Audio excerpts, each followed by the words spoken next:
कि तुम्हारे Islamic channel है, इसे सब्सक्राइब कीजिए, पास में बेल आइकन से क्लिक कीजिए नए नए वीडियो पाने के लिए हमारे साथ बने रहिए।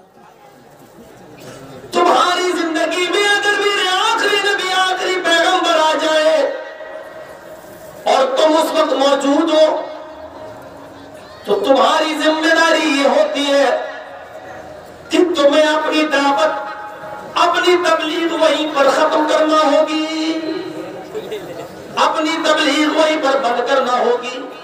लतुमिनुन नबी, तुम सबको उस नबी के ऊपर ईमान लाना पड़ेगा। तुम्हारी जिम्मेदारी होगी तुम सबको उस नबी के ऊपर ईमान लाना पड़ेगा।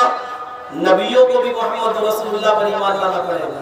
अगर नबियों की जिंदगी में मोहम्मद रसूलुल्लाह आ जाए तो आए मूसा ईसा तुम्हें भी ईमान लाना पड़ेगा मोहम्मद रसूलुल्लाह पर।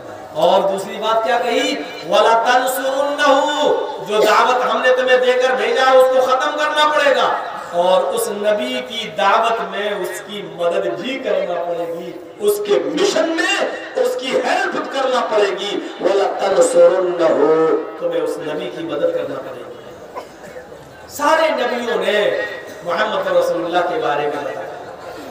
तो ऐसा हो सकता है कि दुनिया में आने वाले सारे नबियों ने नबी के बारे में बताया हो और हम जिस मुल्क में रहते हैं, जिस देश में रहते हैं, उस देश की धार्मिक पुस्तकों में और उस देश में ज्यादातर हमारे हिंदू भाई रहते हैं और हिंदू भाइयों की किताबों में हमारे नबी का नाम न हो, ऐसा हो ही नहीं सकता। उधर ठीक है, चले।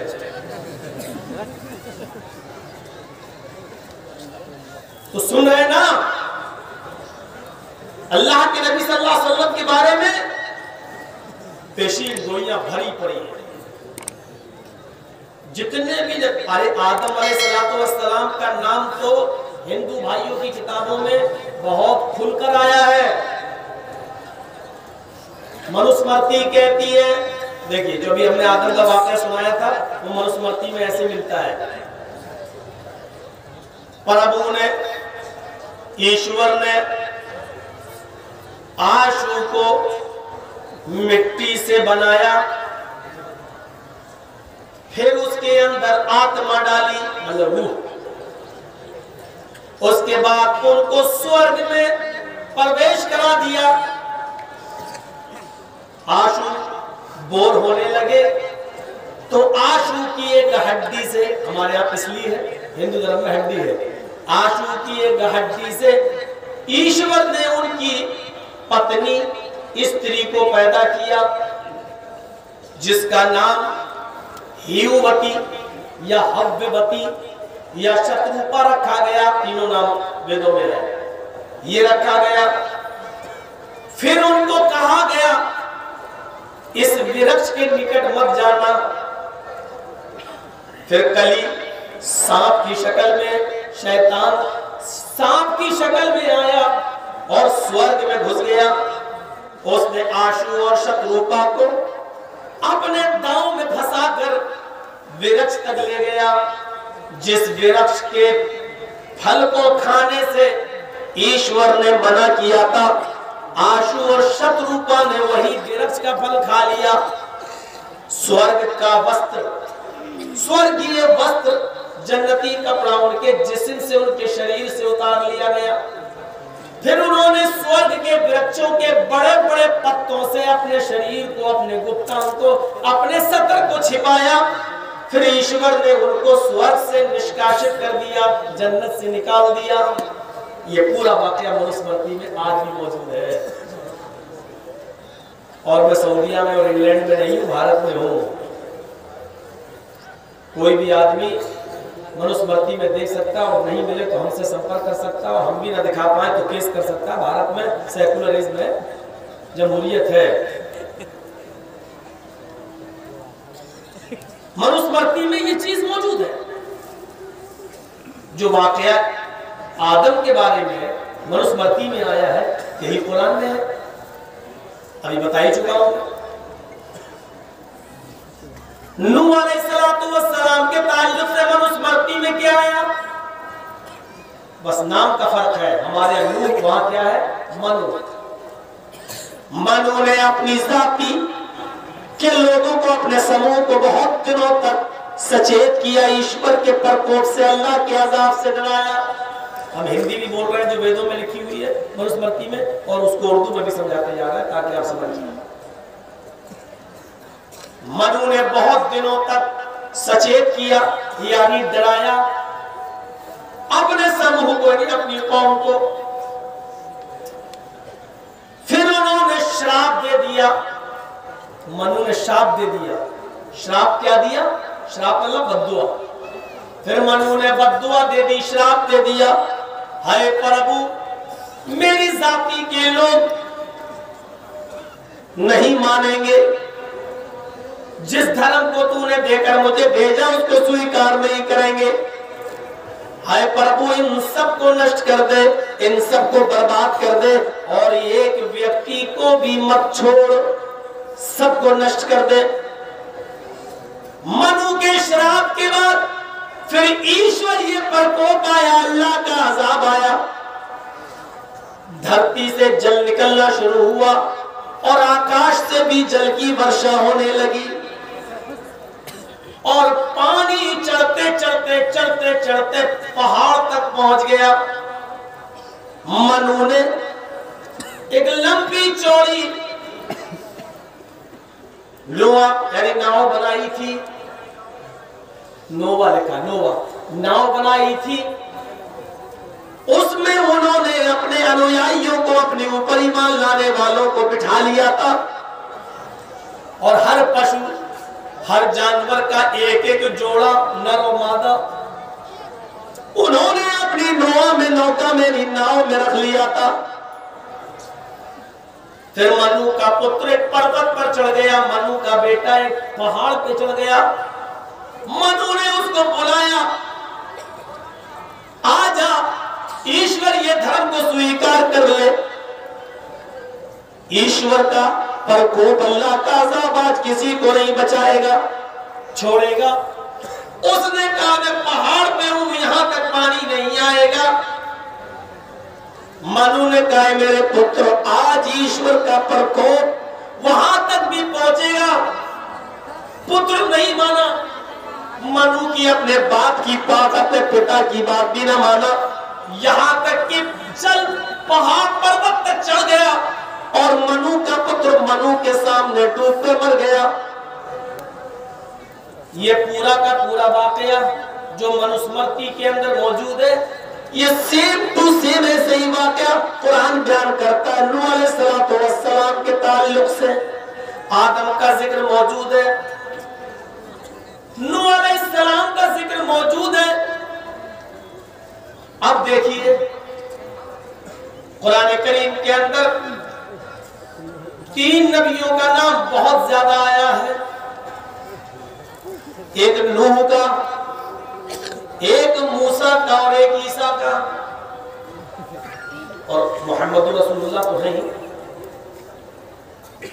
आप ताज्जुब करेंगे, नूह अलैहिस्सलाम जिस कौम के अंदर आए, आज तक कोई बता नहीं सकता कि नूह अलैहिस्सलाम की कौम किस नाम से जिंदा है। सुनिए, एक नई चीज आपके सामने आ रही है। नूह अलैहिस्सलाम की कौम आज तक पता नहीं है किस नाम से जी रही है, जबकि मूसा और ईसा अलैहिस्सलाम की कौमों का नाम मालूम है। मूसा अलैहिस्सलाम के मानने वाले क्या कहलाते हैं? यहूदी। और ईसा अलैहिस्सलाम के मानने वाले क्या कहलाते हैं? ईसाई। और मोहम्मद रसूलुल्लाह के मानने वाले क्या कहलाते हैं? मुसलमान। लेकिन नूह के मानने वाले नहीं मानेंगे। किसी को मालूम है? मूसा के मानने वाले यहूदी, ईसा के मानने वाले ईसाई, मोहम्मद रसूलुल्लाह के मानने वाले मुस्लिम। लेकिन नूह के मानने वाले कौन है हमें नहीं मालूम। आइए इसको उल्टा सुनते हैं। ईसाइयों का नबी ईसा, यहूदियों में कौन आया? मूसा। मुसलमान किसको मानते हैं? मोहम्मद रसूलुल्लाह। लेकिन दुनिया की कोई कौम ऐसी कहां है जो नूह को मानती है? अब देखिए,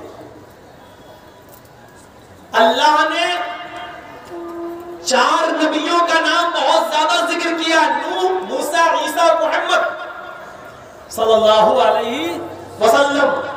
हमें 3 लोगों की कौमों का नाम मालूम है। मूसा की कौम यहूदी, ईसा की कौम ईसाई, मोहम्मद रसूलुल्लाह की कौम मुस्लिम, लेकिन नूह अलैहिस्सलाम की कौम में नहीं। अच्छा, अब देखिए,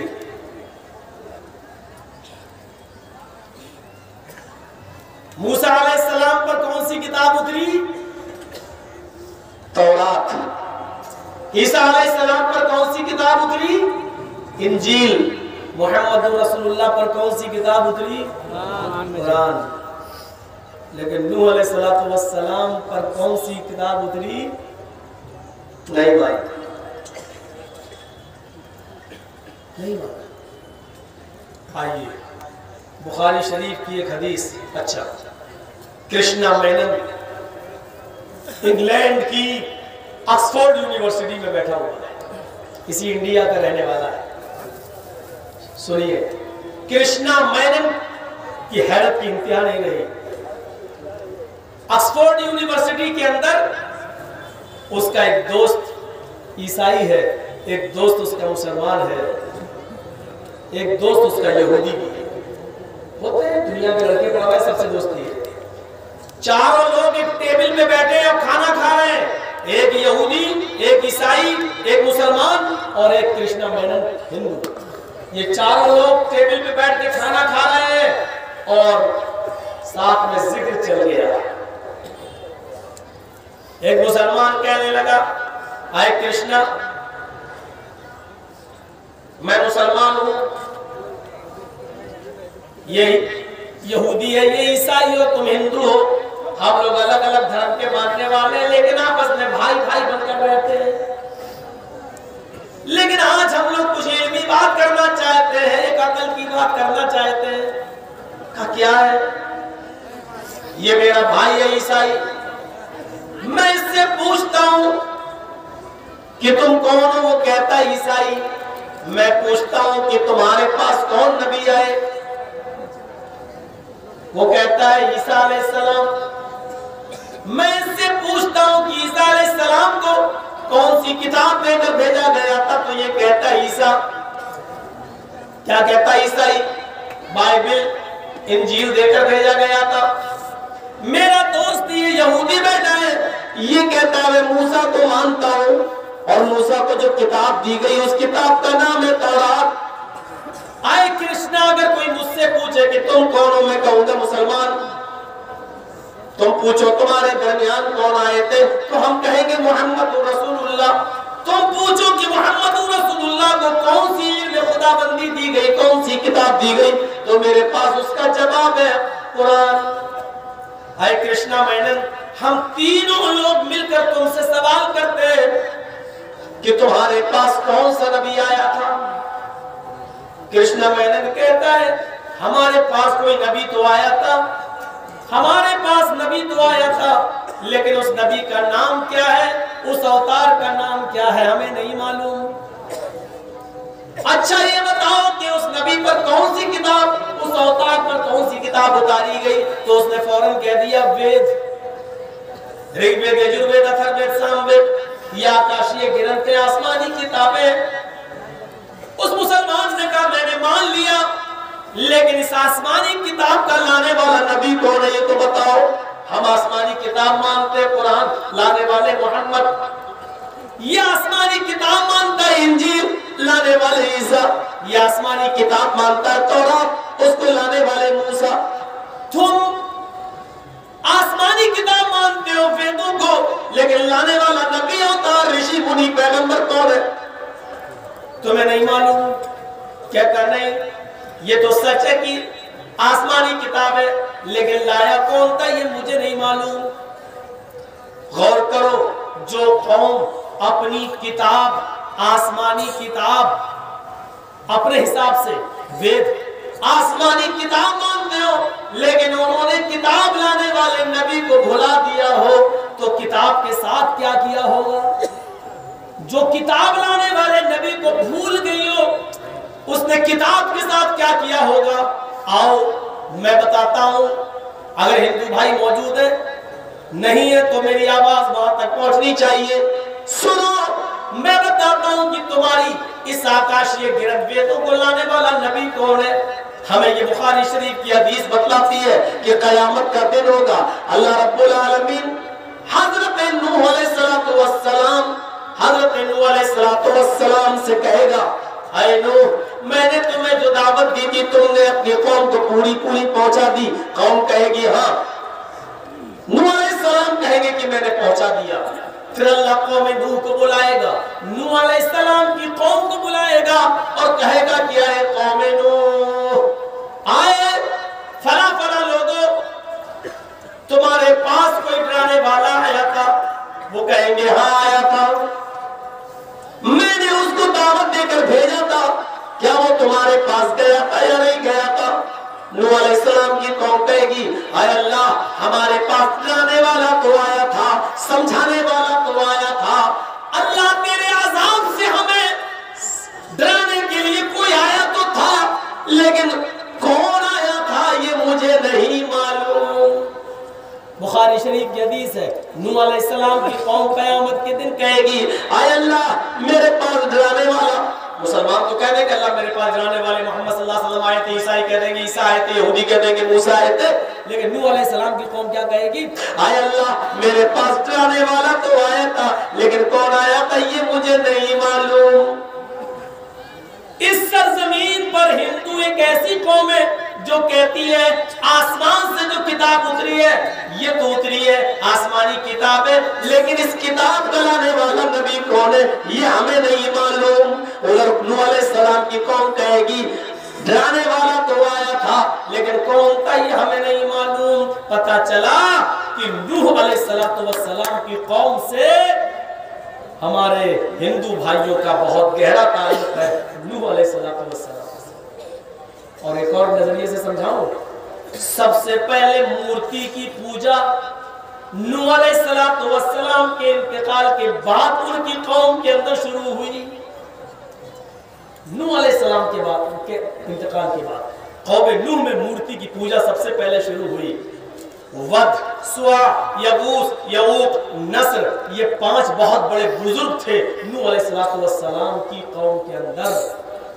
इन बुजुर्गों के इंतकाल के बाद लोगों ने इन बुजुर्गों की मूर्ति बना ली, इन्हीं पे चढ़ावे चढ़ाने लगे, फूल और हार डाला जाने लगा, हाथ जोड़ा जाने लगा और अपनी अपनी दुआएं लेकर इन्हीं बदसुआ, यगूस, यऊक और नस्र के पास लोग जाने लगे और कहने लगे तुम अल्लाह के पास मेरी दुआ लेकर जाओ, तुम अल्लाह से हमें करीब कर दो, तुम सिफारिशी हो अल्लाह के पास हमारे। ये नूह अलैहिस्सलाम के इंतकाल के बाद कौम नूह में मूर्ति और बुतों की पूजा सबसे पहले शुरू हुई और ये मूर्ति पूजा उसी जमाने से अब तक चली आ रही है। और हिंदू धर्म का एक बड़ा तबका आज भी मूर्ति को पूजता है और हिंदुओं में सबसे बड़े नबी या किसी को माना जाता था तो मनु को माना जाता है और मनु के नाम पर पूरा एक शास्त्र लिख दिया गया है जिसका नाम है मनु स्मृति, जिसको हम शॉर्टकट में पढ़ते हैं मनुस्मृति। मनु जो कानून बनाया था मनु ने, उस कानून का नाम है मनुस्मृति। चोर का हाथ काटा जाए कि नहीं, उसी में तो लिखा है ना मनुस्मृति में। ब्रह्मा जी ने अपने पैर अपने अपने अपने जो है सर से ब्राह्मण को पैदा किया, हाथों से छत्री को पैदा किया, रान से वेश को पैदा किया और पैरों से शूद्र को पैदा किया। ब्रह्मा जी के पैरों से शूद्र पैदा हुए, लिहाजा ये नीची कौम है और ये ऊंच नीच जो आई है वो मनुस्मृति किसी मंत्र के बाद आई है, जिस मनुस्मृति को पढ़ने के बाद डॉक्टर भीमराव अंबेडकर ने हिंदू धर्म छोड़ दिया था और इस्लाम कबूल कर लिया था, लेकिन महात्मा गांधी ने उसमें अठेंड डाल दिया। गांधी जी ने कहा कौन सा इस्लाम? हनफी, शाफई, मालिकी, हम्बली, बरेलवी, शिया, सुन्नी, कादरी, चिश्ती, रिजवी है। क्या कह रहे हो? कि हाँ, बोले कुरान हदीस पढ़ा तो मेरा समझ में आ गया इस्लाम क्या है, अब इनमें कौन अच्छा है कौन सही है इसको पढ़ने में तो मेरी पूरी जिंदगी गुजर जाएगी। 2-2 साल भी पढ़ेंगे हर एक को तो 72 फिरके हैं, 72 दूनी आप कर दीजिए, 70 दूनी 140, 2 दूनी 4, 144। 144 साल कहाँ से लाएं? अगर 2-2 साल भी एक के बारे में पढ़ेंगे तो 144 साल आज से चाहिए, तब तक तो हमारी राम राम सत्य हो जाएगी, हम तो मर जाएंगे। तो उन्होंने इस्लाम को भी छोड़ दिया और फिर उन्होंने बुद्धिस्ट बन गए, बौद्ध धर्म कबूल कर लिया था। बौद्ध,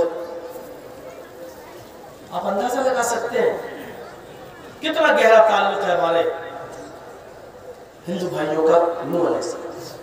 ये नूह अलैहिस्सलाम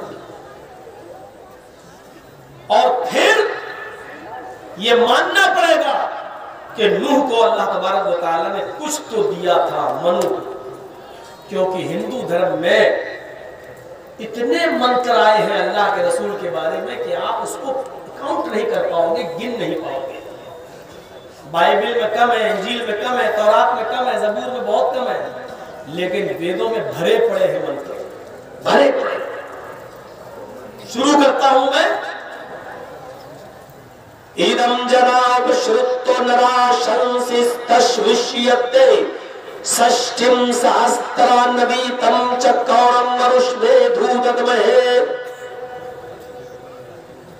उष्ट्वा यस्य प्रवाहिरो वधूमन्तो द्युदश एषाय मामहे शतन्निष्कान्दशस्तरज त्रीणि शतान्यवर्तान्य सहस्त्रादशगौणाम। ये 3 मंत्र जो मैंने पढ़े हैं ये सिर्फ अथर्ववेद के 20वां कांड 20 सूत्र नंबर 127 के मंत्र नंबर 1, 2, 3। अब आ जाइए भागवत पुराण में। इति कलो गप्राय जनेषु खर्गर्मिणि धर्मत्राय सत्वेरे भगवानो तृष्यति तथस्तु शंभल गिरा में सोत सुवाजी उचात मंगलाचार्य बहुला पापिता विभजिज्जत तच्छुद्वा पुंडरीकाचो ब्राह्मण विदं विनीति भवने शंभलो विष्णु यशतो ग्रे सुमति प्रादुर्भाव्यम विचरन्न शुना छोड़िया हैना प्रति ममुति निर्प्रेम गच्छतो तस्योनि तो निशोड़ि हनिष्यति। इन मंत्रों को देख लीजिए। अच्छा, बहुत पहले मंत्र की तरफ चलिए। ईदम जनाब श्रुतो नरा शंसिस्तश्विष्यते, आदर से सुनो, हाय लोगो, ईदम आए, जना जनता, हाय लोगो मैंने आए जनता को हाय लोगो कर दिया। ईदम आए जना लोगो जनता, औपश्रुत आदर से सुनो, अदब से सुनो, यानी गौर से सुनो। कोई चीज से कहा जाए कि गौर से सुनो, इसका मतलब वो महत्वपूर्ण है। गौर से सुनो, कान लगा। नराशंसितश्विष्यते, नर के माना इंसान और आशंस मानी जिसकी बहुत तारीफ की गई हो, जिससे ज्यादा किसी की प्रशंसा न होती हो, जिसकी सबसे ज्यादा तारीफ की जाती हो। नराशंस ऐसा आदमी जिसकी तारीफ सबसे ज्यादा की जाए। मोहम्मद, हम्द के माना तारीफ, और हम्मद युहम्मिदु तहमीद के माना तारीफ करना, और मोहम्मद ऑब्जेक्टिव है, मफूल है। क्या मतलब हुआ? जिसकी तारीफ सबसे ज्यादा की गई हो। नराशंस ऐसा आदमी जिसकी तारीफ की गई हो, मोहम्मद जिसकी तारीफ की गई हो, एक ही माना।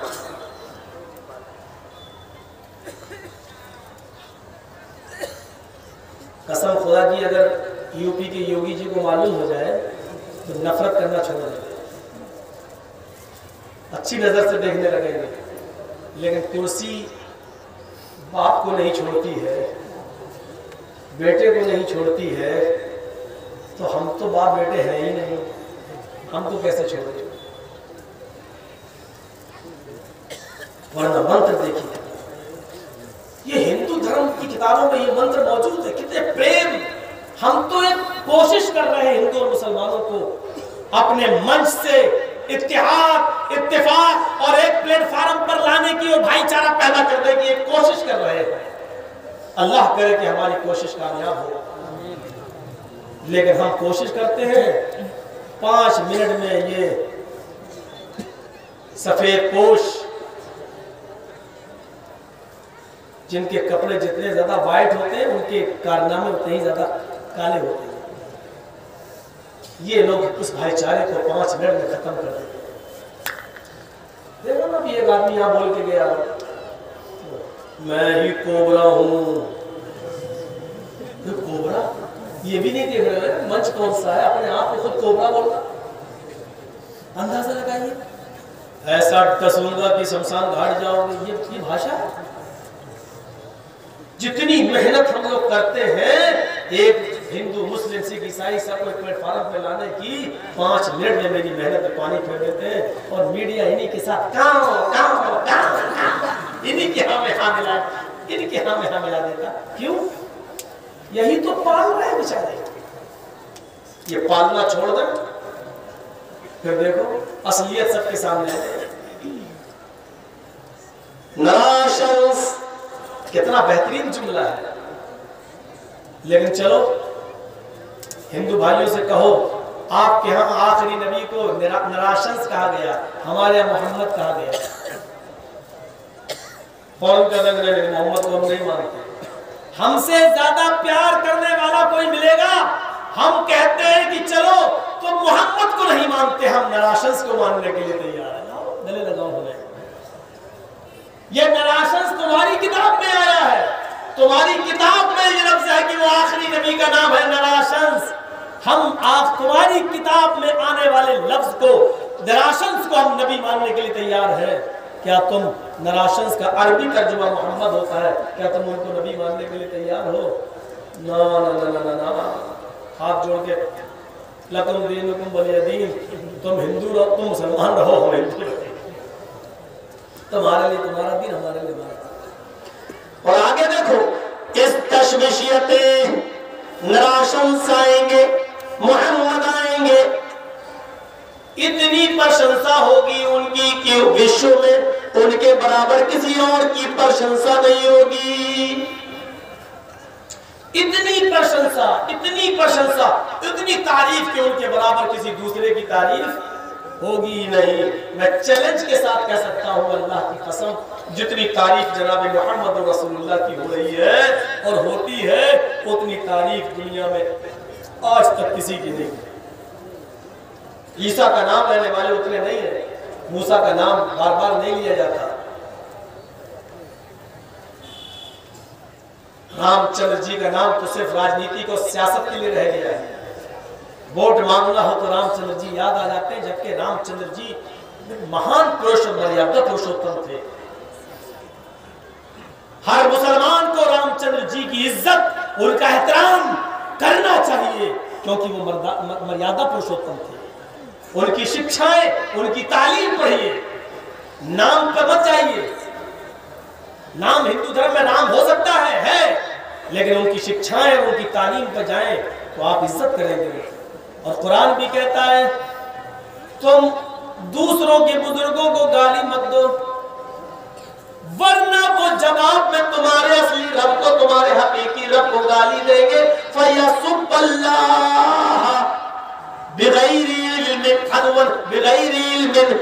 वो दुश्मनी में तुम्हारे रब को गाली देंगे, जिहालत की बुनियाद पर, बगैर इल्म के। अल्लाह के नबी फरमाते हैं, तुम दूसरों के बुजुर्गों की इज्जत करो ताकि वो तुम्हारे बुजुर्गों का एहतराम करें। हमें हदीस बताती है, मैं नबी की तारीफ बताती है कि दूसरों के बुजुर्गों का अदब एहतराम करना चाहिए। मर्यादा पुरुषोत्तम थे, महान पुरुष थे रामचंद्र जी, लेकिन उनका भी नाम इतना नहीं लिया जाता जितना जनाब मोहम्मद रसूलुल्लाह का नाम लिया जा रहा है।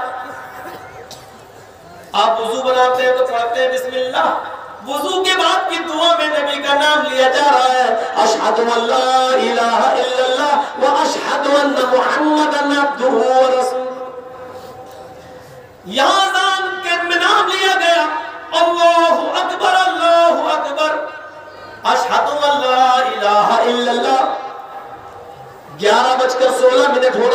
घड़ी में इस वक्त भी कहीं ना कहीं दुनिया के किसी न किसी कोने में ईशा की अजान हो रही